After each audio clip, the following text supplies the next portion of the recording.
I grew up in Atlanta, Georgia, and I went to Henderson High School, and then after that I went on to the Air Force Academy and graduated in 1987 with a degree in astronautical engineering. And then follow-on education from there, I completed in 1997 at Georgia Tech, Georgia Institute of Technology, a master's in electrical engineering. Why did I become an astronaut? It's a good question. It's one of the things that I remember. I was about 5 when the landing on the moons happened, and I remember my parents. It's kind of my first memory of television, of black and white TV. My parents calling me in and getting me up to watch the first moon landing with Neil Armstrong. And when that happened, I just remember that's one of those things that when you're a kid, the way you think about things, and as you get older, you kind of, you sit back and dream about it. And it was my first mission. I flew on STS-126, which was on Space Shuttle Endeavour.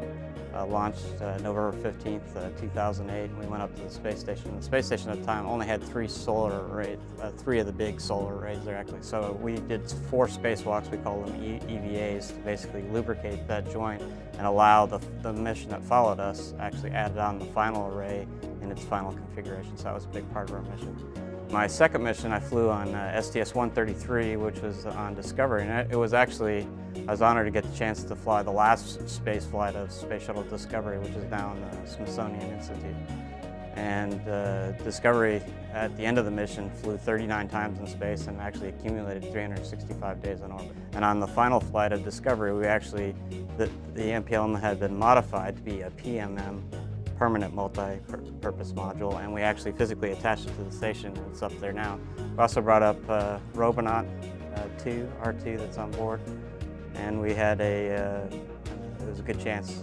It was the last 3 missions. We started it. Discovery came up next, then was Endeavour, and then we finished off the Space Shuttle program with Atlantis on the final flight. We have 16 partner nations that are working, and we have other nations involved in the science and other things, and bringing this world together, I think, is one of the big parts of the International Space Station.